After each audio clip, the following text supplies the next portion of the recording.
Oke, bismillahirrahmanirrahim. Assalamualaikum warahmatullahi wabarakatuh. Perkenalkan, saya Adria Mediandri, biasa dipanggil Adri ya. Alhamdulillah, latar belakang saya tinggal di kota Tasikmalaya. Dibesarkan di keluarga yang alhamdulillah ibu saya PNS gitu ya. Kemudian bapak sebagai montir gitu ya. Alhamdulillah dibesarkan pula di lingkungan yang di sana itu penuh dengan nuansa Islam, yang bisa mengenal Islam, mempelajari Islam itu mudah sekali gitu ya. Tapi ketika kecil gitu sering ditinggalkan, maksudnya ditinggalkan, ibu sibuk di sekolah sampai sore, bapak bekerja di bengkel sampai sore, akhirnya hidup segala penuh dengan dititipkan di keluarga. Dari sana yang menginginkan satu hal lain, bagaimana terus bisa bertahan. Akhirnya karena terbiasa ditinggal, semenjak sudah lulus SD saya ingin mencoba untuk jauh ya, karena terbiasa mungkin jauh. Akhirnya saya ingin melanjutkan sekolah yang jauh dari keluarga gitu. Akhirnya saya meminta untuk pesantren di luar kota Tasik, di tempatnya di Kabupaten Ciamis ya. Di pesantren selama 6 tahun gitu ya. Di sana dipupuk bagaimana kemandirian di sana, ingin menjadi seorang lelaki yang bisa bertahan hidup gitu, dalam karena selama di pesantren lumayan cukup membuat hati sedih melihat kabar kenapa tidak tidak dijenguk, melihat orang-orang di pesantren, santri-santri dijenguk, keluarganya datang gitu ya. Tapi saya itu biasa bagaimana bisa bekal di pesantren itu cukup gitu ya. Saya sering puasa, kemudian bisnis di pesantren yang bisa saya lakukan untuk memenuhi kebutuhan saya di pesantren, karena harus bayaran ya, SPP itu makan. Kalau yang lain harus harus nyuci sendiri, nyuci di laundry. Kalau saya bagaimana ini menjadi nilai investasi gitu ya. Apa yang saya lakukan di pesantren ini menjadi modal saya untuk bisa bertahan hidup di masa depan. Ingat kata guru saya itu, ketika kita ingin menjadi manusia gitu ya, harus tahan banting. Kalau istilah Sundanya itu harus ada ada istilah, kalau mau ada perah gitu ya, harus ada perah, ada kekuatan. Itu harus perih dulu gitu ya. Tapi di sana alhamdulillah gitu ya, dibekali dengan ilmu yang menjadi saya keluar dari sana. Akhirnya saya mengkaji diri, apa yang bisa saya hasilkan dari apa yang saya kelebihan saya gitu. Ternyata di sisi lain melihat guru saya tuh melihat, antum bisa nyanyi gitu ya, bisa mengaji dan menjadi seorang qari. Alhamdulillah selama di pesantren penghasilan menjadi tambahan di pesantren itu saya modalnya dari panggung ke panggung gitu ya. Dari panggung ke panggung, bermodalkan dengan suara ya, nasyid gitu ya. Sabtu Ahad itu biasa oleh pesantren itu dipanggil untuk ada pengajian, untuk membuka acara dengan mengaji. Kemudian kalau ada yang menikah, biasa saya suka hiburan. Itu dari kelas 3 SMP saya memulai bagaimana bisa menata karir, karena apa yang saya lakukan itu, kata guru saya itu, tidak akan lepas dari nanti di masa depan. Kemudian kelas 1 SMA saya mulai aktif di organisasi-organisasi karena kalau misalkan hanya bangun usaha di pesantren gitu ya, tanpa ada relasi gitu ya, tidak akan mendukung apa yang menjadi impian dari apa yang saya inginkan. Impian saya dari dulu bagaimana bisa menebar kemanfaatan, bisa menjalin relasi, di samping bagaimana kemampuan saya yang saya miliki itu bisa apa namanya bisa benar-benar orang lain rasakan. Nah, selama kelas 1 SMA itu saya jualan sendal ya.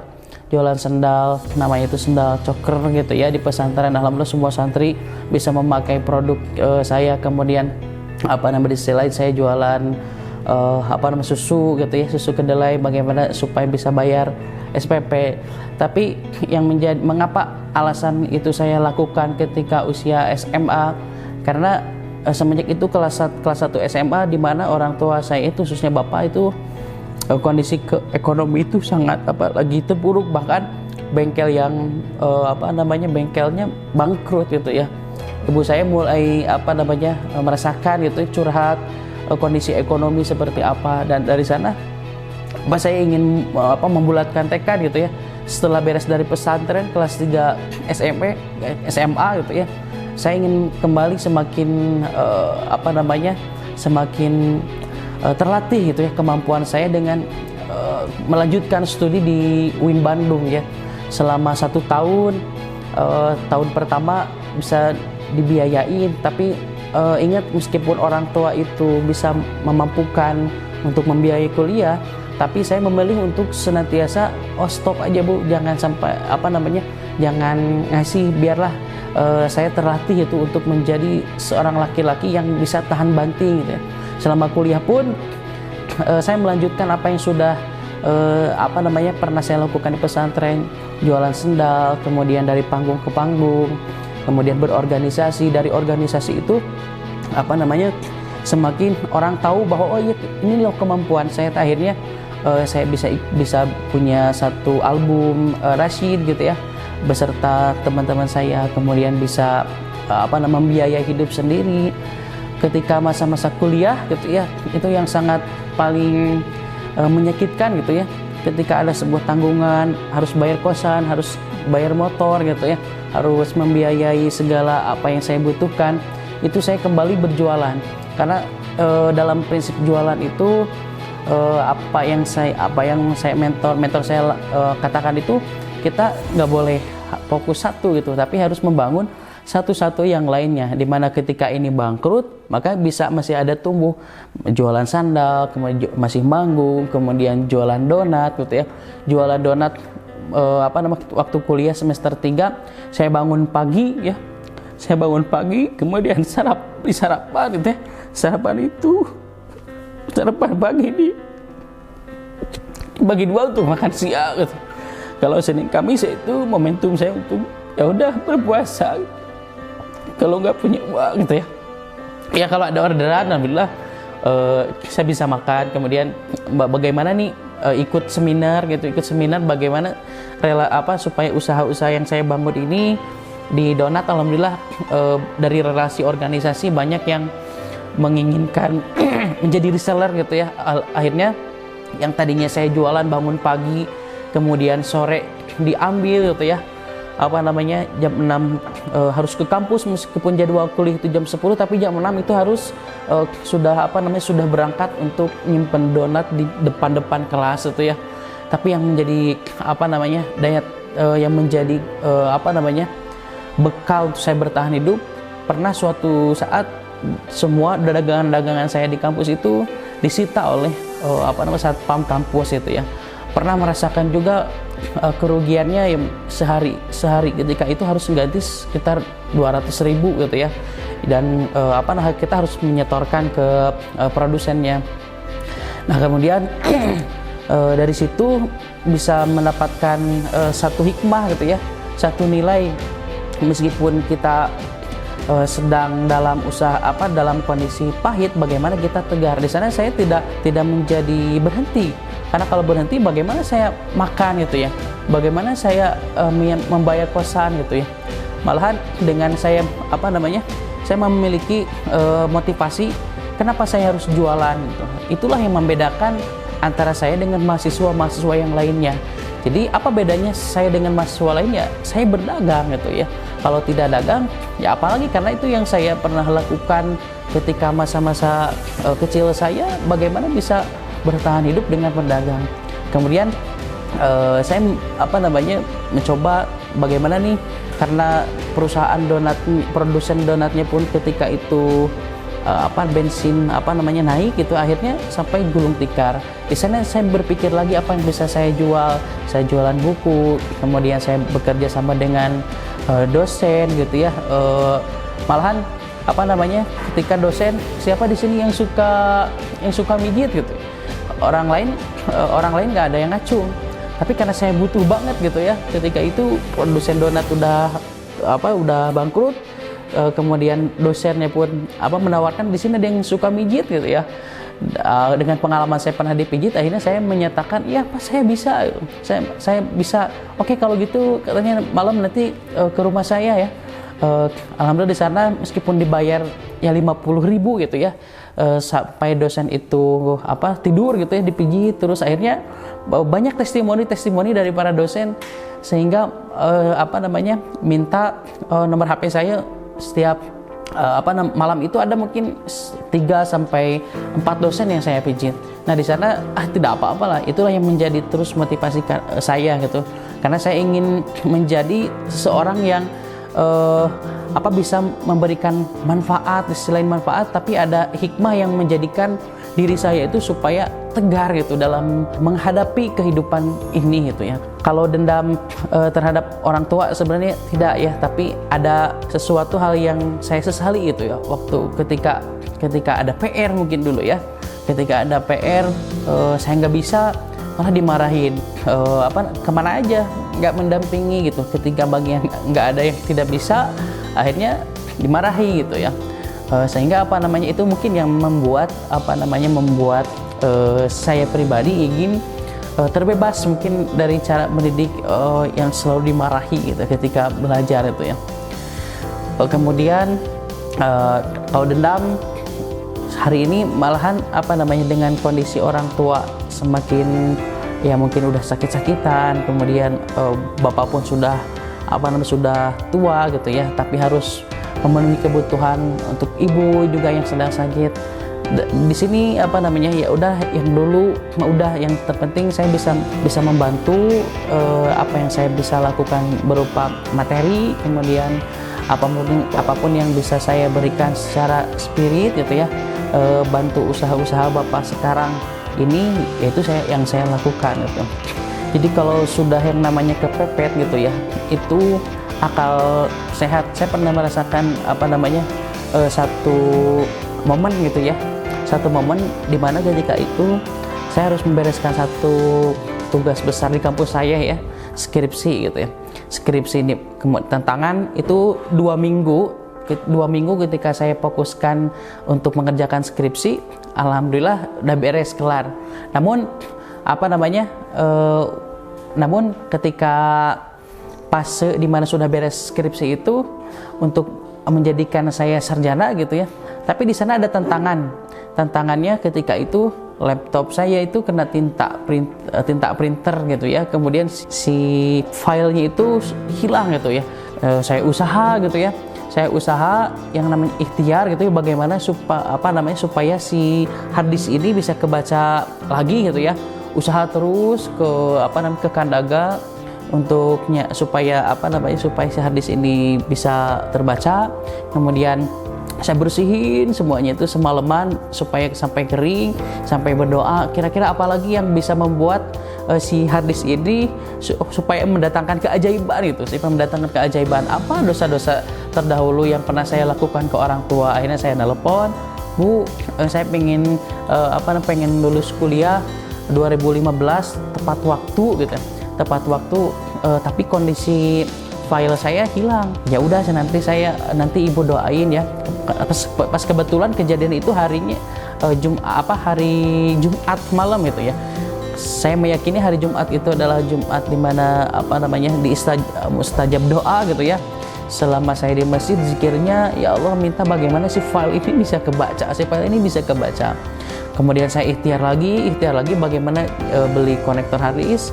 Alhamdulillah pada Jumat saya coba di laptop baru teman saya gitu ya. Dicobain di laptop. Qadarullah itu ada satu keajaiban gitu ya, dimana kalau secara akal sehat, logika itu tidak mungkin lah menyatakan orang ahli sekalipun, oh ini nggak bisa kebaca. Tapi di sana benar-benar bisa kebaca kembali, dan akhirnya saya langsung daftar untuk wisuda, daftar untuk ujian skripsi saya supaya bisa wisuda.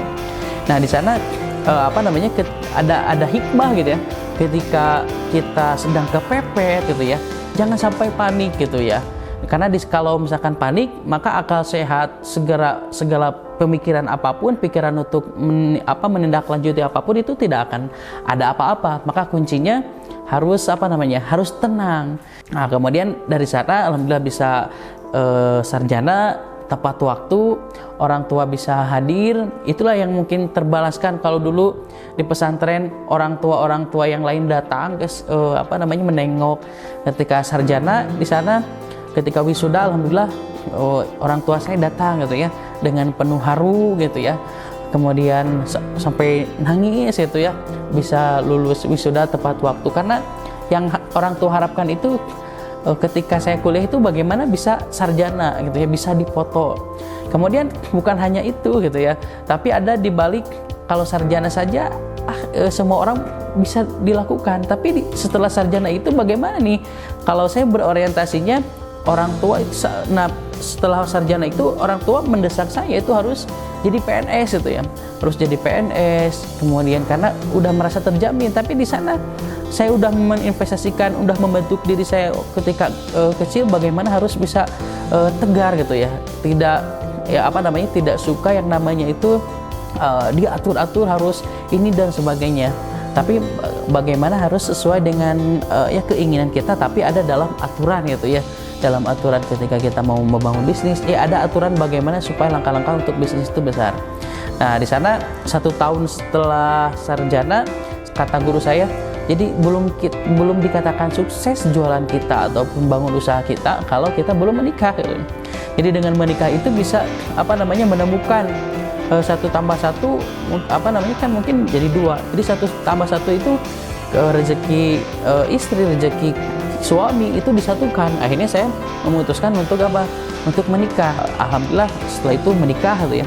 Menikah pun tidak semudah membalikkan telapak tangan gitu ya. Belum kebayang harus tinggal di mana gitu ya. Kemudian usahanya pun belum ada gitu. Akhirnya dapat ilmu pelajaran, menikah itu bukan harus punya penghasilan ratusan juta dan harus berapa puluh, tidak ada ketentuan. Yang terpenting ada sumber, Allah memberikan rezeki kepada kita gitu ya. Akhirnya saya di sana jualan jualan parfum di tahun 2015. Parfumnya parfum unik gitu ya.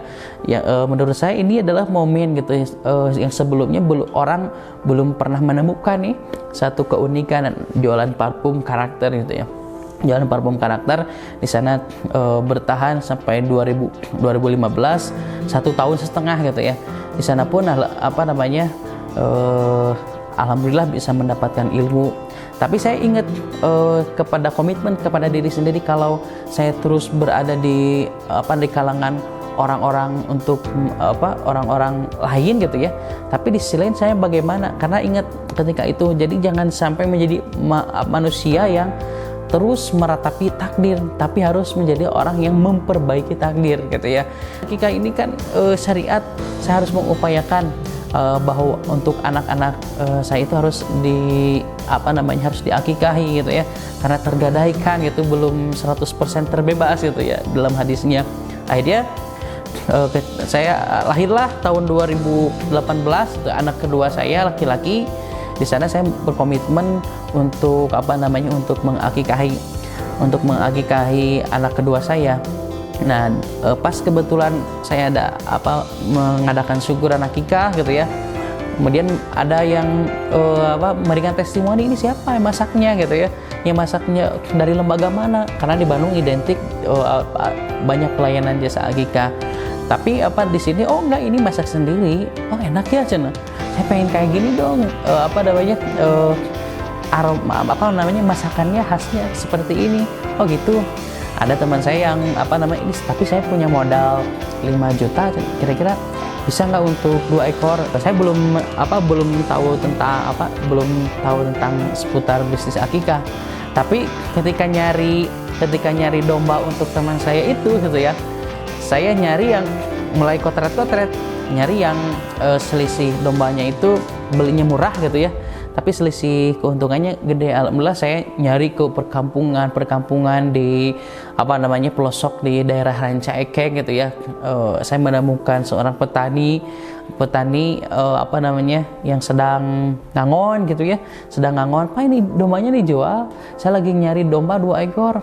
Oh ini mah enggak, baru ini. Kemudian sama si petani itu ditunjukin ke saudaranya. Alhamdulillah di sana banyak itu domba. Wah ini bagus juga kayaknya kalau misalkan apa namanya kalau dijadikan bisnis.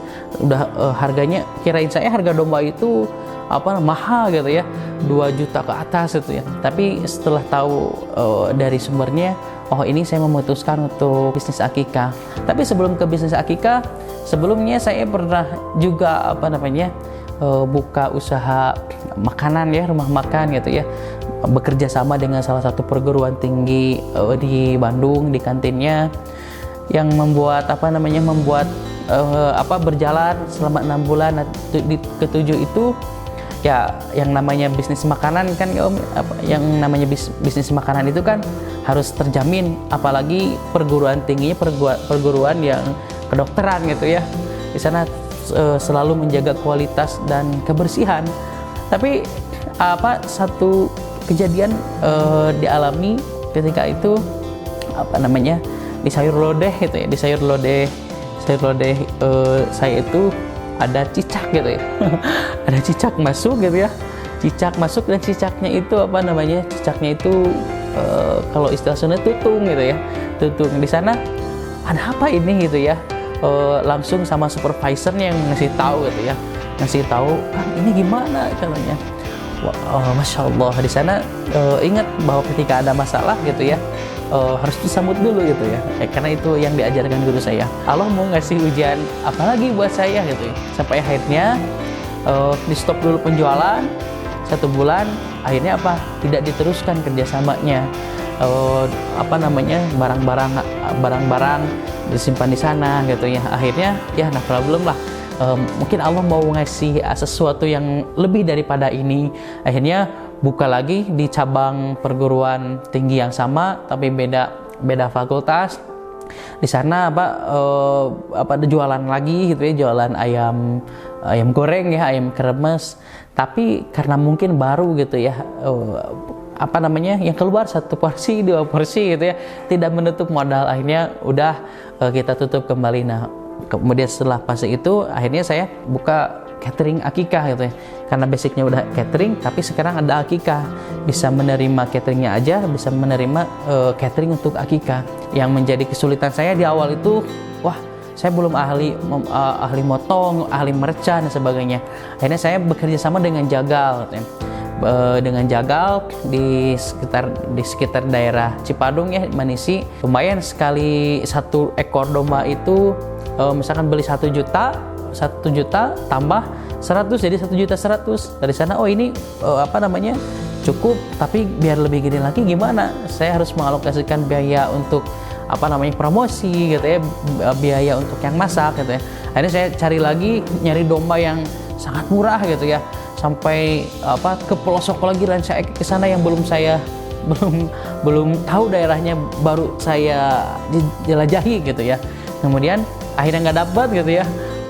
Kalau kata orang itu terkenal, tapi ketika perjalanan di sana ada spanduk pusat akikah gitu ya. Pusat akikah. Saya karena kebetulan itu ada orderan dari mitra saya bikin dus untuk parfum.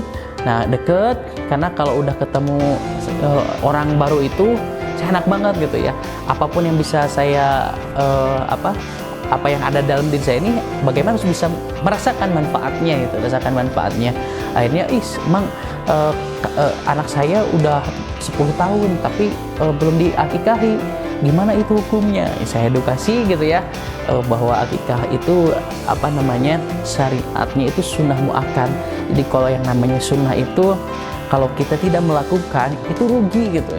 Oh gitunya ya teh, kalau teteh bangun usaha udah gede gini gitu ya, tapi anak urusan dengan Allah masih ada yang ditinggalkan, ya biar biar barokah lah teh. Ya udah tuh kalau gitu mas saya pengen akikah ke akang aja akhirnya, tapi saya punya uang 5 juta, bisa nggak dibikin 150, mau jantan mau betina gimana hukumnya? Jantan mau betina kalau akikah itu nggak masalah gitu ya, hadisnya sahih, yang penting mah syariatnya aja gitu ya. Oh gitu, ya udah 5 juta. Nah, saya belum punya apa namanya domba yang lebih murah lagi, nyari lagi lebih murah lagi. Akhirnya di daerah Cileunyi ada itu apa namanya, ada perusahaan gitu ya yang khusus bekerja sama untuk dengan lembaga akikah. Di sana harganya masuk, kemudian ya udah kita masak sendiri sama istri gitu. Karena istri dulu kalau masa mudanya istri itu nggak bisa masak gitu ya, tapi karena kepepet gitu akhirnya ya bagaimana mengupayakan untuk bisa masak gitu ya. Karena untuk menghidupi apa namanya organisasi keluarga ini harus tumbuh menjadi keluarga yang bisa menebarkan manfaat juga gitu ya, bukan hanya suami saja, tapi bagaimana seluruh keluarga harus bisa memberikan manfaat gitu. Akhirnya sampai 2018 memutuskan akikah. 2019 alhamdulillah kita promosi lewat promosi yang organik gitu ya, belum pernah ngiklan, tapi merasakan gitu ya. Alhamdulillah bisa membeli hal-hal yang bisa untuk scale up kembali gitu. Akhirnya saya nyari lagi tukang domba yang murah gitu ya. Ada ketemu sama petani yang mungkin dia bekerja menjadi jagal, tapi di sisi lain dia juga pengen bisnis gitu ya. Ya udah, kita kerjasama aja. Kamu yang nyari dombanya gitu ya, saya yang promosiin akikahnya gitu ya. Oh gitu ya.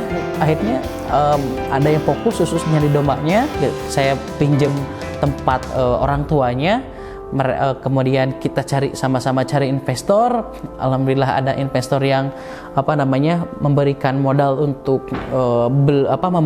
memenuhi kebutuhan domba gitu ya, sehingga sampai saat ini kalau orang yang mau akikah, mau jauh-jauh hari ataupun mau dadakan, insya Allah kita layani. Profit 1 minggu itu 10 juta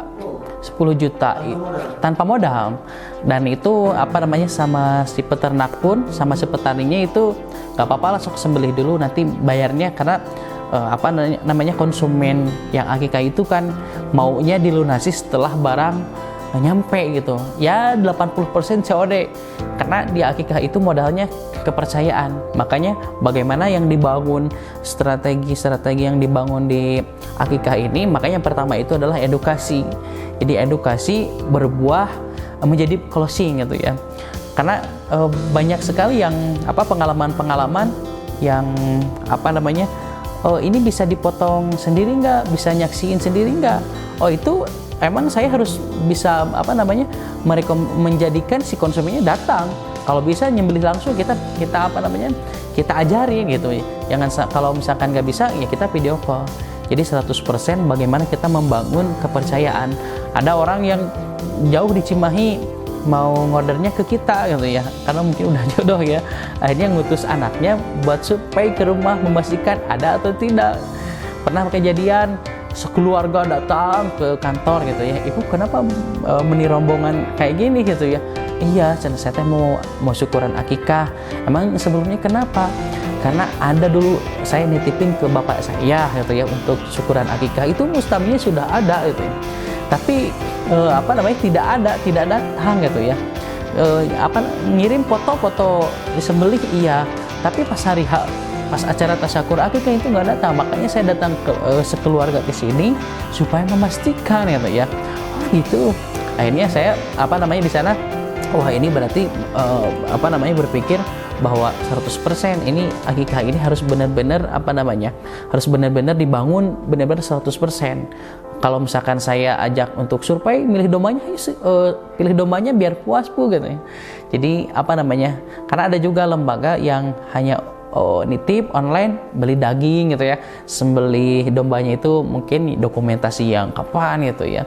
Nah suka dukanya itu, jadi prinsip saya itu, jadi kalau membangun bisnis itu kita awalnya harus terjun dulu gitu ya, mulai dari motong gitu ya, mulai dari ngerecah gitu ya, sampai memisahkan daging dengan jeroan, ngebersihin jeroan, ngebersihin jeroan dan sebagainya, kemudian merebus daging, bikin sate gitu ya, bahasanya niiran gitu ya, bahasa niir sate itu harus bagaimana supaya si satu ekor ini jangan sampai kurang gitu ya, kalau bisa lebih gitu ya. Makanya kan harus harus pas gitu ya, potongan-potongan dagingnya, si tulang-tulangnya pun harus harus ya, kalau misalkan satu ekor itu harus untuk 50 porsi, dijadiin 200 tusuk sate. Nah itu bagaimana? Karena pernah juga kita memberikan ke orang lain, akhirnya kurang karena terlalu gede gitu ya, terlalu gede. Tapi istri pun jangan sampai ya udah saya bagian di produksi dari mulai pemotongannya, istri itu bagaimana pengeluaran dalam masak gitu ya, itu harus terukur. Jadi untuk satu ekor ini perlu digram gitu, digram berapa bumbunya dan sebagainya. Akhirnya dari sana terlahirlah SOP. Jadi bagaimana ketika diserahkan ke orang lain pun kita didik, kita arahkan ya sesuai dengan SOP. Jadi tidak seenaknya orang lain masak seenaknya gitu. Paling besar itu satu bulan itu dapat 20 juta itu modalnya itu tanpa ada biaya iklan, itu semuanya semuanya pakai organik gitu ya, pakai organik. Malahan ada satu kecamatan itu misalkan satu tempat syukuran. Nah minggu depannya itu ada lagi, minggu depannya ada lagi, kemudian pernah telat gitu ya pernah ya harus merasakan dulu lah, pernah nganter gitu ya, pernah nganter ke tempatnya itu telat itu udah beres, saya baru datang gitu ya. Selama di perjalanan saya berdoa, karena yang membolak-balikkan hati konsumen itu adalah Allah gitu ya. Dan kita mah tidak ada maksud satupun untuk menzolimi orang lain, karena kalau misalkan kita zolim kepada orang lain, yang ngebalas itu adalah Allah gitu ya. Makanya istilahnya itu sesadu gitu ya. Alhamdulillah kan konsumen kalau udah datang paket itu yang konsumen harapkan itu ya, malu gitu ya, malu udah pesen, udah ngundang keluarga besar tapi si ininya nggak jadi gitu ya. Alhamdulillah itu acara tasyakurnya itu maghrib, saya nyampe pas adzan Isya, kemudian ini ayo sini masuk dulu, akhirnya makan bareng. Saya khawatir ini enak nggak gitu ya, saya enak nggak, enak ini si adiknya itu baru melahirkan, nanti bulan depan insya Allah saya mau akikah juga, itu langsung closing di sana. Saya mau ngambil paket Putra B untuk bulan Agustus gitu ya. Kemudian ada lagi yang saudaranya merekomendasikan saudaranya. Ya udah, kalau rekomendasi saya kasih kejutan. Ibu kan udah ngerekomendasiin, saya kasih nih 5% gitu. Oh gitu, alhamdulillah gitu ya. Akhirnya si konsumen itu kalau di Umar Akikah itu selalu dikasih kejutan. Di Fresh Slice dapatnya untuk kelas tipe A itu 180 tusuk sate, 50 gulai. Nah, di akarnya itu saya itu pengen selalu memberikan kebahagiaan. Nih Bu, ada paket keluarga. Oh gitu ya, alhamdulillah gitu ya. Alhamdulillah sudah dibantu. Saya sibuk banget, alhamdulillah dengan adanya Umar Akikah udah bisa ngebantu. Ada juga yang tetangga yang ujung-ujung dangtang langsung ngelunasin, ada juga gitu ya. Saya nyari yang lebih dekat, ternyata ada juga di sini ya gitu ya. Kalau sekarang sih kantornya masih satu rumah gitu ya, rumah plus kantor juga. Karena mengapa ngambil bisnis akikah gitu ya? Di sana itu Rasulullah gitu ya, ketika usia 8 tahun, mengapa harus dengan menggembala kambing gitu ya? Ada apa gitu ya? Pas saya baca, itu untuk melatih, memunculkan kepemimpinan gitu ya, menjadi seorang leader gitu ya. Karena karena apalagi kita itu manusia gitu ya, makhluk Allah, si domba itu makhluk Allah gitu ya. Kalau kitanya bersih hati, banyak inilah dekat dengan Allah gitu, dengan hablum minanas pun kita selalu senantiasa baik, itu akan berpengaruh terhadap binatang-binatang. Karena guru saya pun pernah menangani orang yang punya peternakan sapi gitu ya di Ciparai. Si orang ownernya itu apa namanya, dia dengan orang itu kurang baiklah harmonisnya dengan keluarga, dengan masyarakatnya gitu. Qadarullah sapi-sapinya itu lumpuh, kemudian diberikanlah ujangan kalau bisnis dengan makhluk Allah itu gitu ya, maka kita harus senantiasa mendekatkan diri dan memperbaiki kepada sama manusia, memperbaiki ya tobat dan sebagainya. Akhirnya si sapi-sapinya itu sehat kembali gitu, sehat kembali. Nah, hari ini pun saya berbisnis dengan makhluk Allah juga gitu ya. Itu apa namanya, bisa menebar ada chemistry gitu yang Rasulullah dapatkan, sehingga beliau menjadi seorang pimpinan ya umat, itu yang mungkin didapatkan ketika usia 8 tahun itu ya. Kemudian dari Umar Akikah ini menjadi bagaimana bisa menjadi untuk banyak gitu ya, memperkerjakan orang-orang khususnya di keluarga terdekat, karena produksi hari ini di Umar Akikah itu dominan 75% itu keluarga gitu ya yang masak gitu ya, karena mertua sendiri basicnya dulu itu ahli masak untuk hajat gitu ya, untuk porsi-porsi besar. Akhirnya bisa terhitung, belajar dari mertua juga untuk 100 porsi bisa belanja beras berapa kilo gitu ya, belanja ini berapa, jadi bisa terkelola gitu. Jadi yang sudah pernah sendiri, nah sekarang dibangun bagaimana sistem untuk bisa dilakukan apa yang saya lakukan itu ke orang lain itu. Jadi namanya itu bisnis cabang ya, bisnis cabang dari Akikah, sumbernya dari Akikah. Tapi Akikah ini saya bisa ngebangun jaringan gitu ya, jaringan untuk bisnis konsultan gitu ya, konsultasi tentang parenting gitu ya, konsultasi tentang bagaimana sih mendidik berkeluarga itu gitu ya, karena kunci utama keberhasilan kita itu adalah dari keluarga. Malahan sekarang gitu ya corong agar orang bisa mengenal ke Umar itu berawal dari parenting, berawal dari edukasi, bagaimana sih cara mendidik anak. Nah kita bagaimana cara mendidik anak agar anak bisa taat kepada Allah, kepada Rasul, kepada orang tuanya, kepada agamanya. Nah itu kita bidik orang-orang yang baru menikah gitu ya, yang baru menikah supaya punya bekal bagaimana berkeluarga itu. Nah udah kenal, kemudian kita kenalkan Umar Akikah. Corong-corongnya itu dari sana sekarang. Kemudian dari dari Akikah ini sehingga terkumpul database gitu ya. Kita kasih penawaran untuk ke bisnis parfum khusus sholat. Jadi database yang sudah masuk itu nanti kita tawarkan dan menjadi bisnis dari Umar Akikah itu produksi parfum sholat khusus. Jadi yang seputar tentang keluarga, jadi bisnis parfumnya pun parfum Islami gitu ya. Kemudian konsultasi tentang parenting. Yang pertama untuk memulai usaha itu emang kita harus memproklamasikan ya gitu ya diri kita gitu ya, diproklamasikan atau mengikrarkan gitu ya. Ikrar itu sebagai bukti komitmen ingin menjadi seorang pengusaha.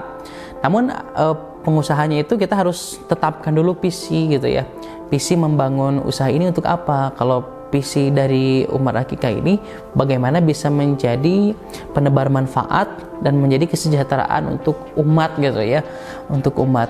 Nah pertama itu harus ada komitmen dengan ikrar gitu ya. Kemudian yang kedua itu ketika ada alasan gitu, alasan kuatnya kenapa saya harus berbisnis gitu ya. Kalau saya kuatnya supaya bisa setiap bulan itu bisa berinfak, bisa berzakat gitu ya, harta itu supaya bersih, diri kita itu supaya bersih. Kemudian banyak orang yang bisa sedekah gitu ya, dengan sedekah. Karena saya evaluasinya gini, kalau misalkan orderan nih lagi kurang gitu ya, minimal tuh dari minggu ini jauh dari minggu sebelumnya, kira-kira apa nih gitu ya. Makanya sedekah gitu ya, karena sedekah itu menjadi apa ya, jadi penyejuk hati gitu ya. Jadi kita memberikan kebahagiaan orang lain gitu ya, itu benar gitu menjadi kuncinya gitu ya. Kalau misalkan usaha supaya punya penghasilan ini itu bagus, tapi spiritnya, ikhtiarnya gitu ya, itu harus benar-benar sebanding. Karena kalau usaha kita menjauhkan nanti kepada akhirat gitu ya, itu salah juga. Atau begitu sebaliknya, usaha terus akhirat tapi dunia tidak. Jadi Islam tidak mengajarkan harus fokus pada salah satu, tapi harus fokus keduanya. Kemudian harus siap dengan resiko, karena kunci utama membangun usaha itu kalau kita tidak siap menanggung resiko, mending nggak usah gitu ya. Ciutan, kemudian gampang ngeluh gitu ya. Kemudian sedikit-sedikit ngeluh, ketika omset turun ngeluh. Kalau saya itu gini, Allah itu melihat kita itu dari prosesnya, Kalau kita, karena ada rezeki yang Allah berikan, yang diturunkan itu ketika kita ikhtiar, maka akan sebanding dengan ikhtiar gitu ya. Kemudian promosi dimanapun gitu ya, lakukan saja gitu ya. Prinsipnya gini, yang saya bangun ini di marketplace khususnya platform bisnis Facebook ya. Mikirnya ketika setiap apa yang kita lakukan, yang kita tanam gitu ya, pasti akan panen gitu, pasti akan hasil gitu ya. Apalagi kalau misalkan si bibit-bibitnya ini bibit yang unggul gitu ya. Maka kalau saya biasa berikan kepada kajian-kajian usaha itu ya. Jadi ibarat kalau membangun usaha itu seperti kita membangun ladang sawah gitu ya. Mana yang lebih capek gitu? Mana yang lebih capek? Yang lebih capek ada yang mengatakan, harus mencakur, harus menggali dan sebagainya. Kalau ya meratakan tanah itu bisa dengan traktor dan sebagainya. Apa yang harus perlu diperbaiki secara utuh, kemudian memilih bibit, itu memilih bibitnya gitu ya untuk ditanamkan. Kalau bibitnya nggak bagus gitu ya, maka ya tidak akan panen tapi tidak akan bagus. Begitupun dalam usaha gitu. Ibarat marketplace ini adalah sebuah ladangnya gitu ya, tapi kemampuan kita itu menjadi bibitnya. Jadi kita belajar di mana, kemudian kita amalkan, kita lakukan. Jadi nggak usah capek gitu ya. Setiap apa yang kita tanam pasti bakal hasil. Apalagi kalau misalkan bibitnya bagus, ya ilmunya kita pilih yang bagus, praktekkan, belajar lagi, praktekkan. Itu usahanya. Itu yang saya lakukan hari ini gitu ya. Nggak tanpa ngiklan, modal nol gitu ya, memanfaatkan kuota gitu ya. Kuota akhirnya, tapi alhamdulillah bisa mencukupi gitu ya. Alhamdulillah bisa terbeli aset gitu ya, untuk mendukung pengantaran paket yang tadinya harus sewa terus Grab gitu ya, dan sebagainya. Tapi alhamdulillah sekarang udah punya punya transportasi untuk untuk mengantar paket gitu ya. Kemudian yang terakhir gitu ya, selalu tanamkan bahwa usaha ini agar kita bisa semakin tunduk, taat, patuh kepada apa yang Allah perintahkan gitu ya. Jadi kalau usaha kita menjauhkan daripada tidak mendekatkan diri kepada Allah gitu ya, maka yang memberikan rezeki kan Allah. Maka yang punya segalanya itu harus kita deketin gitu ya. Kalau misalkan ada kalau ada impian nih ya, kalau impian kita itu belum bisa menjadikan kita untuk bangun di sepertiga malam gitu ya, itu bukan impian. Jadi impian kita yang benar, impian kita itu yang benar-benar impian itu ketika mampu meminta menyebutkannya di sepertiga malam di tahajud. Kalau kita fokusnya kepada kebangkrutan, fokusnya kepada kondisi saat ini, mungkin ada yang menyalahkan gara-gara pandemi gitu ya, gara-gara ini itu dan sebagainya, itu hilangkan gitu ya.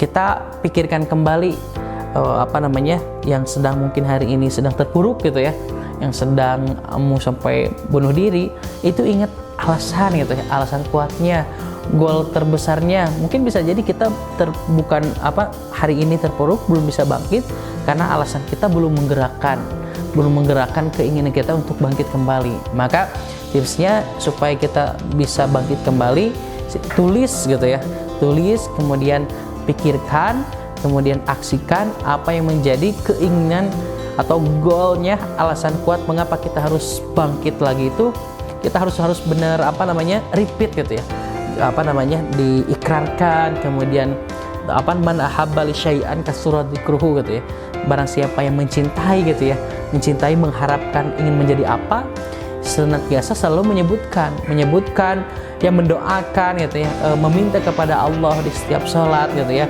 Kemudian jadi ketika kita ada keinginan gitu ya, maka selain kita meminta kepada Allah, maka ucapkan gitu ya, diminta didoakan kepada orang-orang yang tersayang. Siapa orang yang tersayang itu? Kalau yang sudah punya istri, ya istrinya. Kalau yang belum punya istri, kepada orang yang dicintainya, orang tuanya. Jadi ketika ada hajat gitu ya, ya minta doakan. Ya intinya silahkan setting gitu ya, alasan-alasan supaya kita bangkit gitu ya. Alasan yang benar-benar membuat kita itu tergerak untuk bisa bangkit kembali. Enggak juga sih sebenarnya. Ayat-ayat masna wa thulatsa wa ruba' itu gitu ya, sebenarnya itu bukan ayat poligami gitu.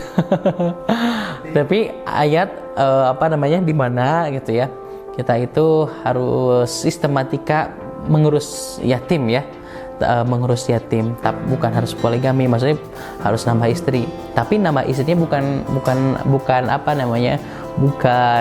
saya ingin ini, tapi kalau misalkan fokus awalnya itu dari anak yatim. Kalau anak yatimnya masih ada ibunya, nikahinya jangan sayang ke anak yatimnya aja. Kalau anak yatimnya masih ada ibunya gitu ya, ya udah jadi nikahi aja gitu, maksudnya gitu. Ya. Ada website gitu ya, umarakikah.com, Instagramnya umarakikah.id gitu ya. Untuk telepon di 081 2214 77074. Kalau di Umar Akikah itu pertama saya menjamin satenya, olahan dagingnya itu empuk, enak gitu ya. Kemudian tidak mudah asem gitu ya, tidak mudah basi. Kemudian kita selalu berikan kelebihan untuk paket keluarga gitu. Jadi kita tidak pas, tadi kita berikan khusus paket keluarga. Kemudian kita berikan souvenir gitu ya, souvenir boneka akikah, kemudian mug akikah gitu ya, kemudian sertifikat yang pakai bingkai, gratis ongkos pengiriman kota Bandung dan sekitarnya gitu ya. Kemudian kita selalu beri potongan harga gitu ya. Ada mengapa yang paling bedanya itu kalau di Umar Akikah itu ada paket dijehkeun gitu ya. Paket dijehkeun itu kalau misalkan konsumen punya budget terbatas, ini kita jejehkeun sampai di syariat akikah itu terlaksana gitu. Punya modal sekian, yang harusnya misalkan kita yang paling murah itu 1,75 gitu ya. Oh saya punya budget 1,5 gitu ya. Oh nggak apa-apa, nanti kita kasih, yang terpenting kan syariat dari menyembelihnya gitu ya. Ada yang minta disalurkan juga, kita bantu penyalurannya. Kemudian dananya terbatas, kita pun bantu kalau misalkan itu masih ada untuk kitanya gitu. Kalau pas banget nggak ada mah mendingan nabung dulu aja gitu ya. Nggak apa-apa lah, kita mengurangi untung gitu, mengurangi untung agar terlaksana akikahnya keluarga. Nah, untuk bisa meningkatkan kepercayaan pula gitu ya, di awal tahun kita akan merealisasikan itu tabungan akikah. Tabungan akikah nanti kita kerjasama dengan DKI Masjid ya. Alhamdulillah sekarang sudah ada DKI Masjid yang bersedia menjadi agen dari Umar Akikah di kantin masjid itu di di belakang balai kota ya, di Masjid At-Taqwa Kebon Kawung itu sudah ada agen kita gitu ya, cabang kita. Alhamdulillah di sana pun sudah ada beberapa konsumen yang sudah order gitu ya. Kemudian kita bagi hasil kepada ke masjid itu. Bisnis itu menyenangkan, bisnis itu bisa mendekatkan diri kepada Allah, bisnis bisa membuat kita untuk semakin berinfak, zakat dan sedekah. Bisnis itu untuk memberikan kesejahteraan untuk keluarga gitu ya. Bisnis itu bisa mendukung kita untuk mencapai sesuatu yang kita inginkan atau impian kita.